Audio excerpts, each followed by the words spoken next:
c'est la pause au grand stade de Marrakech. Et pour le moment, c'est la Côte d'Ivoire qui est en train de vaillamment défendre en tout cas sa couronne. Et pour le moment, c'est 2 buts inscrits. D'abord à la 21e minute par la pépite de Manchester United, Amad Diallo. Et puis, qui a d'ailleurs inscrit son 3e but de cette compétition-là. Et puis à la 32e minute, Diomandé, le joueur de l'FCK, qui vient marquer en tout cas le 2e but. Je commence par vous, monsieur. Oui, tout à fait. Comme on l'a dit à l'entame du match, la bataille du milieu a été totalement perdue par les Burkinabés, malgré le chiffre... Densité, Non, pas densité. Numériquement, ils étaient là, mais ils n'avaient aucune densité à le milieu de terrain. Il était même inexistant, parce qu'ils ont joué à un moment avec 5 milieux de terrain, pratiquement un seul attaquant et tout ça. Et ils sont repassés par après à 5-4-1. Et tout cela, ça n'a pas marché. Mais... à dire vrai, ils ont perdu, si vous voulez, ce football assez agressif dont ils nous gratifiaient dans le bon sens du terme. Et la Côte d'Ivoire a essayé de jouer un football vertical. Ils n'ont pas essayé de faire une bataille forcément au milieu de terrain, mais ils avaient quand même la malice de jouer souvent à 5 attaquants, ce qui a perturbé énormément, si vous voulez, le Burkina Faso, qui a joué, à mon avis, très timoré, qui a trop respecté cette équipe de Côte d'Ivoire. Et finalement, on a vu qu'il se marchait sur les pieds. Le but qui est venu, vous avez vu, 4-5 joueurs qui s'enchevêtrent, et puis finalement, c'est passé. Et même le 2e but de Diomandé, le gardien était totalement masqué, parce qu'il avait un pléthore de défenseurs face à lui. Il ne pouvait pas voir le ballon. Et je pense que ça, si le Burkina continue comme ça, je verrai très mal. Parce que là, le Burkina est en train de défendre dans ce match-là. Ils ont défendu et ils sortaient de façon très, je dirais, très désordonnée. Et ils voulaient juste sauter les lignes et tout ça. Au départ, comme je l'ai dit, ils ont voulu jouer un bloc médian pour essayer de bloquer vraiment les Ivoiriens au milieu de terrain, afin au moins que la défense puisse relancer des ballons assez propres. Mais bizarrement, ces défenseurs sont allés aussi se recroqueviller ces milieux sont allés se recroqueviller sur la défense, et nous avons vu un seul l'éléphant sur le terrain qui a fait ce qu'il voulait. Comme vous l'avez dit, Amad Diallo est en train de faire des merveilles par endroits. Et je crois que je vous l'avais dit même pendant qu'on suivait le match, je dis c'est des joueurs de son gabarit, et forcément il va être très à l'aise à ce niveau. Effectivement, on a suivi ce match-là au Marguerite. Et est-ce que le système de jeu mis en place par Brahman Traoré n'est pas en train de pénaliser cette formation burkinabé? Parce que là, il était habitué à jouer avec un système de 4-3-3, on l'a rappelé tout à l'heure. Mais aujourd'hui, il a joué avec un système de 4-5-1 d'abord. Après, il a remanié un tout petit peu, tout en densifiant au fait ce milieu de terrain-là. Et puis, jouer également à la défensive, même si au niveau de cette charnière défensive-là, on peut compter sur le service d'un certain Edmond Tapsoba, le joueur donc de Bayer Leverkusen. Mais c'était sans compter sur la velléité offensive de cette formation ivoirienne. Oui, j'ai regardé ce match-là. On avait dit que c'était un match très fermé, qui sera très disputé. On a ceux-là qui attendaient les étalons n'ont pas vu les étalons. Pas du tout. Au contraire, on a applaudi les Ivoiriens qui ont joué en vrai champion. Sur le plan de l'organisation, c'est une maîtrise exceptionnelle. C'est comme si ils sont à l'entraînement. Beaucoup plus de très précision, beaucoup plus d'aisance manœuvrière. Ils attaquent et juste dans la surface de réparation et devant une forêt de joueurs burkinabés. Vous voyez un seul Ivoirien qui tente de se débarrasser de 3-4 joueurs et aller même... Vous avez vu le but. Un gardien qui sort, il y a 3 défenseurs, un seul attaquant ivoirien, la pichenette et c'est le... Donc c'est une équipe des étalons anesthésiés, complètement. Et je crois à cette allure-là, si sur le plan mental, ils ne se réveillent pas, ils ne sont pas fouettés dans leur orgueil pour quand même résister, ne serait-ce qu'à 25%. Ça va être un score de 4 comme hier En tout cas, le début là, est en train de rassurer. Hein, oui. Donc, ils mettent du 4-2-3-1. Ça veut dire, au milieu du terrain, ils ont 5, pendant que les Ivoiriens sont à 4-3-3. Logiquement, 5 personnes au milieu du terrain du côté du Burkina et 3 du côté de la Côte d'Ivoire. La supériorité numérique aurait aidé le Burkina à stabiliser le jeu, parce que je vous disais, la clé, c'est d'abord de maîtriser le milieu du terrain. Et malheureusement, ils ont placé un bloc tellement bas, même jusque dans la surface de réparation, dans les 18 mètres. Et dans ces conditions, ils ont laissé le ballon aux Ivoiriens, qui ont circulé avec toute l'aisance. Et quand vous laissez la balle à l'adversaire, qui contrôle le ballon pour une première fois, il fait du ballon ce qu'il veut, mais si ça ne se limitait qu'à ça, d'accord, mais il fait de toi aussi ce qu'il veut.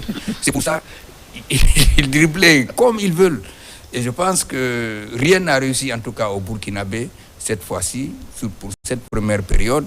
Quand vous voyez les statistiques, la possession, c'est plus de 60% pour la Côte d'Ivoire. Vous voyez les tirs, vous voyez les coups francs, etc. Donc, pour le moment, c'est une équipe du Burkina qui a raté complètement la première période. Mais puisqu'on dit qu'ils savent puiser dans le plus profond de ce qu'ils ont sur le plan physique et mental, espérons qu'en deuxième période, on verra au moins un match où les étalons vont se battre pour le drapeau, pour l'honneur, et ne pas se retrouver à la fin du match avec une défaite foutaise. Parce qu'en réalité, vous avez l'impression...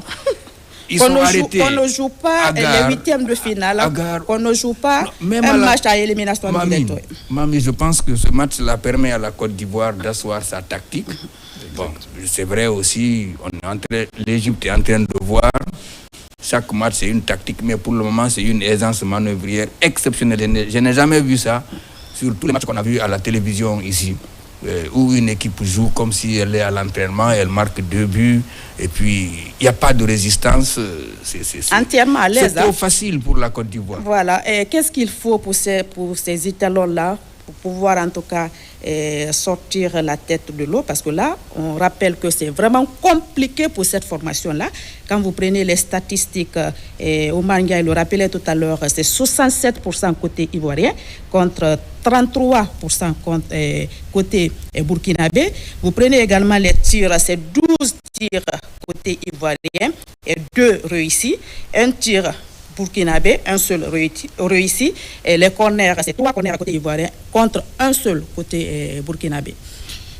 Écoutez, Mami, ce qu'il faut, c'est un remède pour cheval. Et comme c'est des étalons, sûrement ils doivent en avoir avec leur médecin sportif pour essayer vraiment de doper cette équipe. Quelle est au moins, je dirais, quelle est la volonté de jouer au football. Parce que cette équipe, comme il l'a si bien dit, on a assisté, si on devait graduer tous les matchs de la compétition, vraiment au match le plus incroyable. En termes de pauvreté. C'est tous ces huitièmes de finale. On a vu des huitièmes de finale très très serrés. Hein? Très serrés. Oui. Mais là, des tirs au but. Hein? Oui.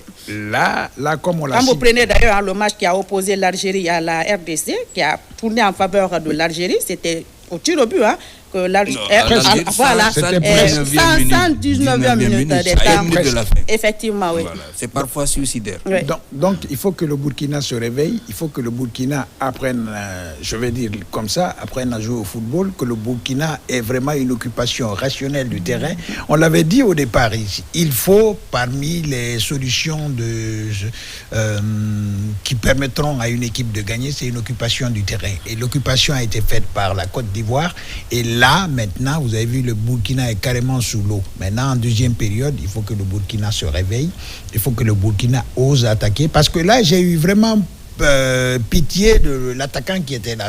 C'est Traoré, qui était totalement esselé. Il ne recevait que des dégagements qui venaient face à 4 défenseurs. Il ne pouvait absolument rien faire là-dessus. Bon, M. Touré, moi je pense, la tactique du Burkina Faso, c'était peut-être d'aspirer un peu les Ivoiriens, procéder à des comptes. Mais dès l'instant que vous repliez, vous prenez 2 buts, ça ne sert à rien de rester parce que vous êtes resté pour ne pas encaisser. Absolument. Vous avez encaissé. Maintenant, sortez, et allez sur les ailes, projetez-vous, faites des transitions. Et en ce moment, c'est plus facile. On va avoir un match avec beaucoup de plaisir. Mais quand l'équipe reste statique et adynamique, arrêtée, vous laissez les autres faire le spectacle, ça frise même un peu le découragement. Parce que moi, je me dis, cette équipe du Burkina, je ne la reconnais pas. Totalement. Est-ce qu'on a changé les joueurs? Je dis non, mais ce n'est pas cette équipe. Cette question, je veux vous poser. Est-ce que vous êtes d'accord avec Oumar Ndiaye quand il dit que cette formation burkinabé est en train de respecter l'adversaire? Parce que là, il faut rappeler quand même que le champion, c'est le champion en titre, justement. Écoutez, est-ce qu'ils ne sont pas un peu complexés par rapport à cette formation ivoirienne? Je prendrais ce terme-là, complexé. Ce n'est plus un respect, parce que quand on vous gifle une fois et que vous tendez encore l'autre jour, ce n'est plus un respect. Mais l'équipe est totalement timorée face à l'adversaire qui est là. Et le dispositif de l'entraîneur, je ne sais pas, comme il l'a dit Oumar Ndiaye, on est passé à 5 milieux de terrain. Un moment, on est repassé. Bizarrement, quand il a pris le premier but, il est repassé maintenant à 5 défenseurs. Oui. Ça veut dire qu'il n'avait plus vraiment l'ambition d'aller au moins égaliser. Et entre-temps, il y a eu le deuxième but. C'est quand même paradoxal, là, Il y a eu le deuxième but qui est là. Donc, finalement, cela a fait que l'équipe a eu vraiment du mal. Et d'ailleurs, j'ai peur, est-ce que cette équipe pourra se réveiller en deuxième mi-temps pour réellement faire ce jeu que nous attendons de lui, indépendamment du score? Elle doit faire normalement fi du score qui est là, mais sortir, si elle doit le faire, dignement de cette compétition. Voilà, cette autre question. Est-ce que l'absence de Bertrand ne joue pas sur cette formation? Parce qu'on l'a vu, blessé. Il a pris part à quelques séances d'entraînement, mais il n'a pas pris part à ce match-là. Bon, c'est tant mieux pour lui, parce qu'on va dire, parce qu'il n'est pas là, l'équipe est passée à côté. S'il était là, on allait dire pourtant il est là. Mais ce qui est encore étonnant, comment avec 5 ou 6 joueurs dans un cercle assez restreint, réduit au niveau entre les 11 mètres et la ligne de but, c'est là où vous prenez le but. Franchement, il y a beaucoup à dire sur ce match-là. On est obligé de quitter et aller au stade pour suivre les 45 dernières minutes de ce match. Et on se retrouve à la mi-temps pour en tout cas analyser et débriefer cette partie.